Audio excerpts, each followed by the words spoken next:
Hola a todos. En este vídeo vamos a utilizar el VirtualBox para hacer una instalación de una máquina virtual, en este caso de Linux. Primero tenemos que tener en cuenta que debemos tener el archivo ISO de la distribución que vayamos a instalar. En este caso va a ser el Raspberry Pi Desktop. Para crear una nueva máquina virtual tendremos esta ventana que es la de VirtualBox y vamos a pulsar en Nuevo. Entonces aquí veremos estas ventanas, pondremos Linux. En la imagen ISO seleccionaremos la ISO que hemos descargado. Entonces iremos, aquí ya está marcada, pero si no iríamos a otro, iríamos a buscarlo en descargas y pulsaríamos, entonces nos tiene que salir la ISO que tenemos ya descargada. Después en tipo tenemos que seleccionar Linux. Para que se pueda modificar tipo y versión tenemos que darle al modo experto, ¿de acuerdo? Entonces aquí ponemos de modo guiado porque ya estamos en modo experto, tenemos que pulsar para entrar en modo experto. Después aquí modificaremos esto, también iremos a donde pone Debian 11 Bullseye de 32 bits, ¿de acuerdo? Seguiremos hacia adelante. Aquí miraremos el tema de la memoria, cuánta memoria queremos dedicar a esta máquina virtual. Eso va a depender exactamente de la memoria que tenga vuestro ordenador. En este caso yo le estoy poniendo 2 GB, ¿de acuerdo? Si tenéis poca memoria podemos rebajarlo a 1 GB.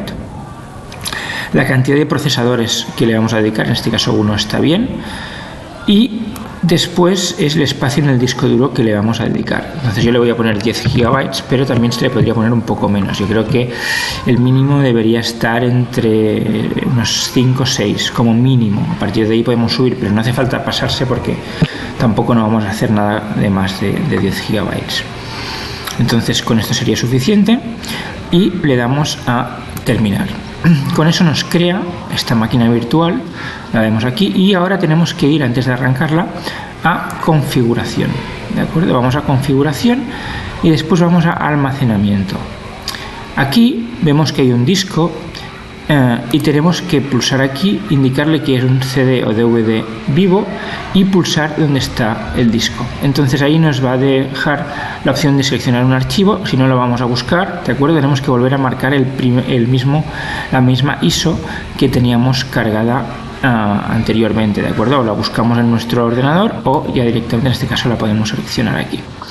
Entonces le damos a aceptar y ya estaría. El siguiente paso es darle a iniciar. Debemos esperar unos segundos, depende del ordenador, va a ir más rápido o más lento, hasta que se ponga en funcionamiento nuestro sistema operativo virtualizado, ¿de acuerdo? Entonces debería aparecer en unos segundos una ventana. Esperemos. Aquí la tenemos, ¿vale? Esto lo podemos cerrar. Aparece nuestra ventana y ya nos sale este menú. Este menú significa que ha funcionado adecuadamente. En el caso de que al arrancar la máquina virtual nos dé algún tipo de error, deberíamos intentar hacer alguna modificación en la configuración. En este caso vamos a intentar, en el caso que falle, lo que deberemos hacer es ir a sistema, aquí habilitar en el procesador 2 procesadores, ¿de acuerdo? Si vemos que no nos deja habilitar el segundo procesador, lo que tendremos que utilizar es la opción extendida de habilitar I/O APIC, ¿de acuerdo? Entonces le daremos la opción de habilitar I/O APIC y después iremos al procesador y marcaremos, por ejemplo, 2 procesadores, ¿de acuerdo? Con esto seguramente, si hay algún error en el sistema, eso lo debería arreglar. Vamos a continuar entonces. Le damos al botón iniciar.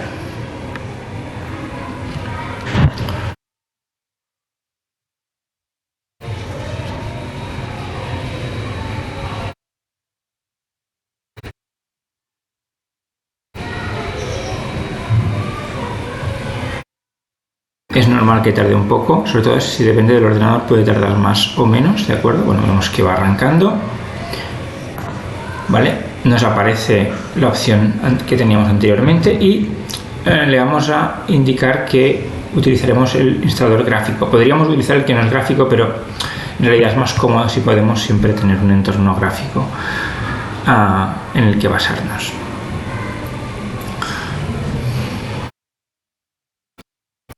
Esto nos aparece esta opción. Aquí le indicamos que el teclado será español, seguramente.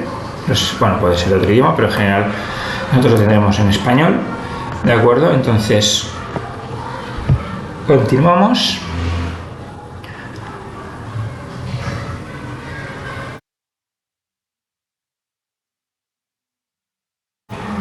Este proceso también puede ser más o menos lento, depende de cómo sea, iré haciendo cortes, porque puede ser algún momento que estemos 15 minutos, 10 minutos esperando a que acabe el proceso de instalación. Como digo, depende un poco de nuestro ordenador, ¿vale? Entonces,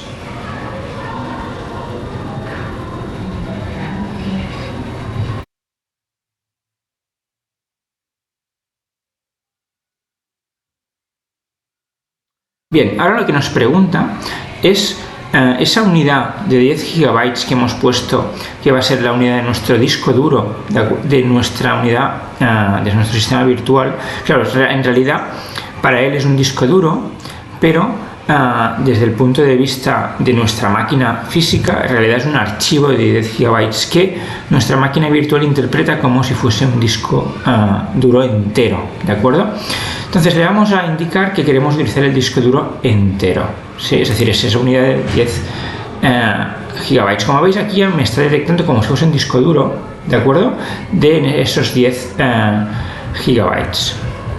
Le damos a continuar y vamos a indicarle que lo queremos todo en una sola partición, ¿de acuerdo? Entonces es interesante también ver que son particiones, eso lo veremos, pero en realidad lo que nos interesa ahora es guardarlo todo en una sola partición, que es la manera más simple de organizar el disco, ¿vale?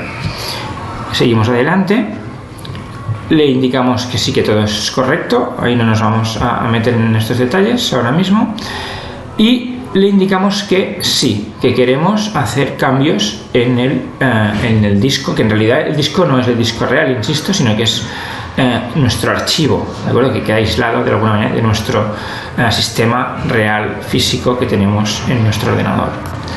Le indicamos que sí y comenzará a instalar el sistema.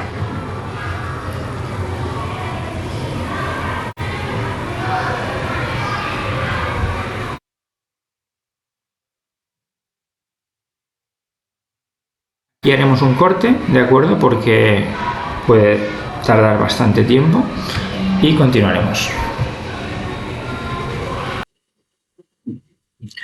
Cuando el proceso acaba, que tarda un ratito, nos preguntará si queremos instalar lo que se llama el bootloader, ¿de acuerdo? Básicamente el bootloader sería un pequeño programa que se instala al principio del disco duro y que va a permitir indicarle al ordenador, ¿vale? Dónde tiene que encontrar la información para poder arrancar el sistema operativo. Entonces le indicamos que sí, que queremos utilizar el group, ¿de acuerdo? Y le indicaremos que este bootloader tiene que estar en nuestro disco duro que hemos configurado, ¿de acuerdo? Entonces le indicaremos nuestro disco duro, en este caso el de SDA, ¿vale? Debería ser el único que tengamos disponible y le daremos a continuar.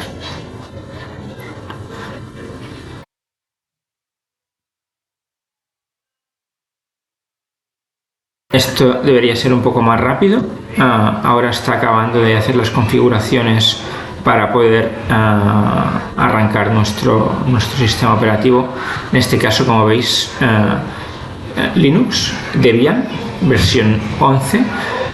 Básicamente utilizaremos una que se llama Raspberry Pi OS, que es un derivado de Debian 11, ¿de acuerdo? Que es una de las distribuciones del sistema operativo Linux más clásicas.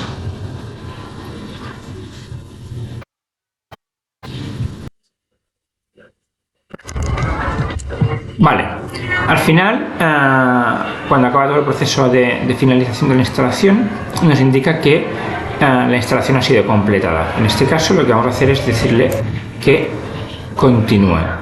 Eso va a hacer un proceso de limpieza de los paquetes, ¿de acuerdo? De todos los programas que se han utilizado para hacer la instalación. Va a hacer, como digo, una limpieza y el sistema debería estar listo para ser arrancado.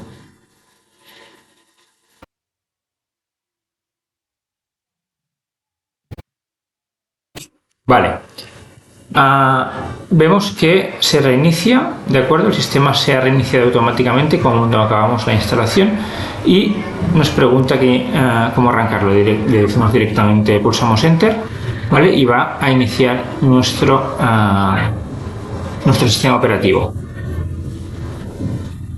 Aquí vemos nuestra ventana principal. Podemos hacerlo un poco más grande. Si queremos tener la pantalla completa, podemos intentarlo instalando lo que se llaman las Guest Editions, pero por ahora no hace falta. Yo creo que es suficiente que tengamos una ventana de este tipo para trabajar y así nos ahorramos diferentes problemas, ¿de acuerdo? O potenciales problemas o surgir en el proceso.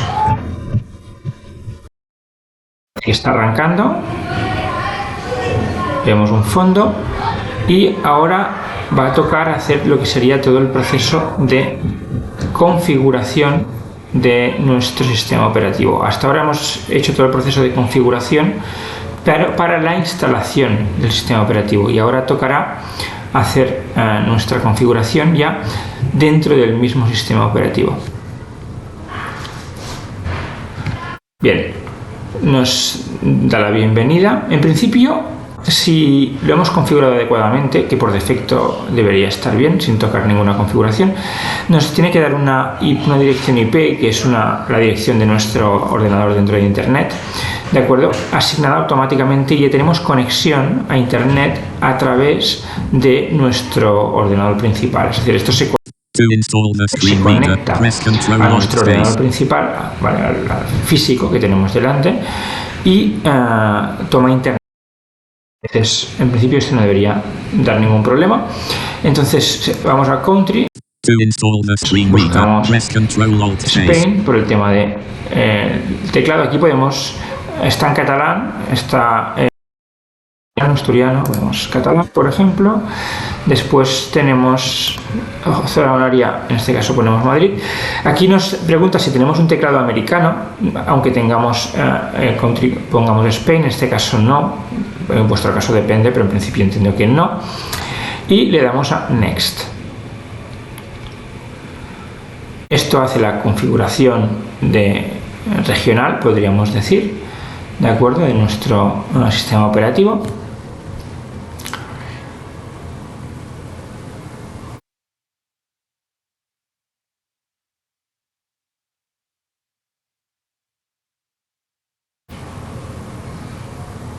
Vale, nos pregunta usuario y password. En este caso, yo no lo utilizaría, ¿vale? Pero veo que aquí nos está obligando. Anteriormente tenía un usuario por defecto, que era Pi o Pi, y con el password Raspberry, y no hacía falta. Veo que ahora nos pide además un usuario extra, pero no hay problema, ¿vale? Ponemos Ferran, pongo aquí Ferran también.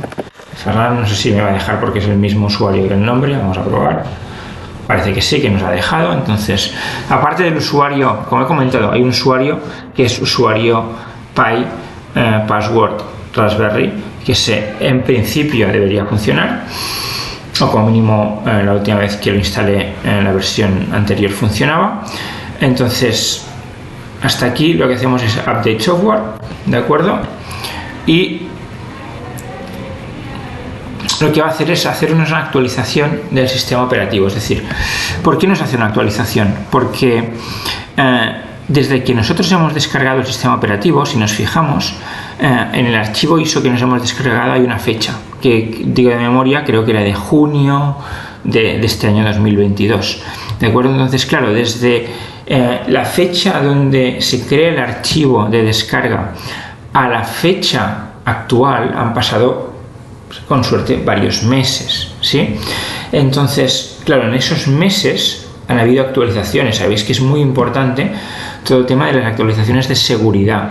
Van saliendo bugs en nuestro sistema operativo, en los programas que tenemos, van saliendo errores, entonces se hacen actualizaciones de seguridad para proteger nuestro ordenador solucionando estos errores, ¿de acuerdo? Para que no entre, no nos piratee, no hagan cualquier cosa con nuestro ordenador que no sería adecuado. Entonces, claro, hay toda una serie de actualizaciones de seguridad entre el día que se publicó y el día que nosotros lo utilizamos. Ese proceso se hace dinámicamente a través de internet, entonces se descargan las actualizaciones y se instalan en nuestro sistema operativo. Esto depende de si han pasado más o menos meses y dependiendo también de la velocidad de nuestra conexión, pues va a ir más o menos rápido.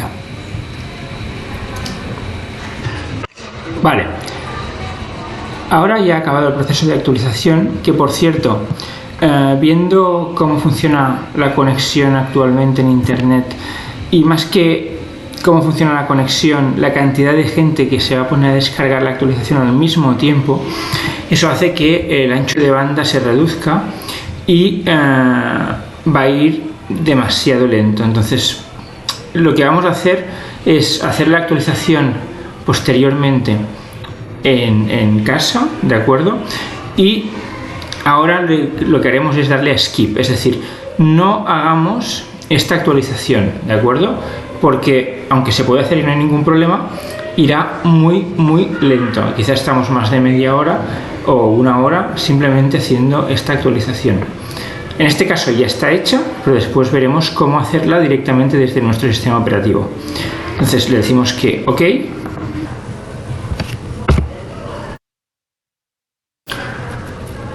Vale, y le indicamos que queremos reiniciar nuestro sistema operativo.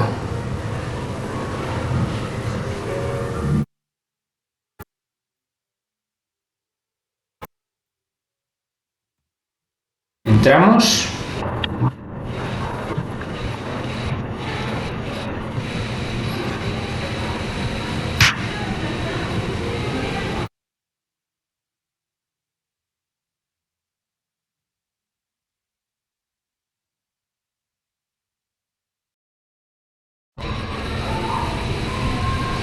Vale, aquí vemos el fondo. Tendríamos nuestro sistema operativo perfectamente funcional, ¿de acuerdo? Esto es un sistema operativo como podría ser el Windows o nuestro Mac OS X, ¿de acuerdo? El MacOS. Entonces aquí tenemos, por ejemplo, diferentes programas, ¿vale? Preinstalados de algunos educativos, de programación, para navegar, sonido y vídeo. Lo que nos interesa ahora mismo, si nos fijamos en cómo acabar la configuración en el caso que no se haya podido hacer la actualización de nuestro sistema operativo al principio, al momento de arrancar, lo que deberíamos hacer es ir a la opción de añadir y eliminar software, ¿de acuerdo? Entonces le haremos esto.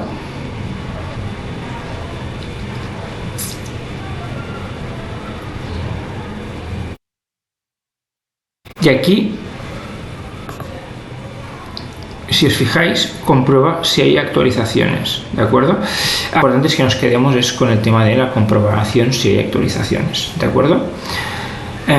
Antes de comprobar si hay actualizaciones, es importante que también actualicemos la lista de paquetes. Entonces, primero utilizamos actualizar la lista de paquetes y después comprobamos si hay actualizaciones, ¿de acuerdo?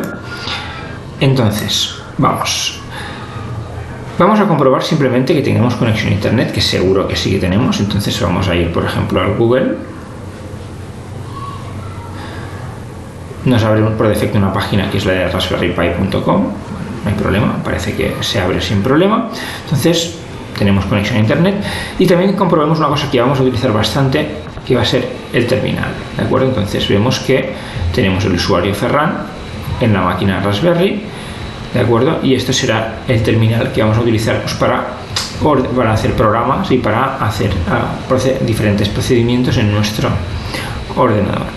Bueno, muchas gracias. Hasta aquí el vídeo para instalar nuestro Linux dentro de una VirtualBox.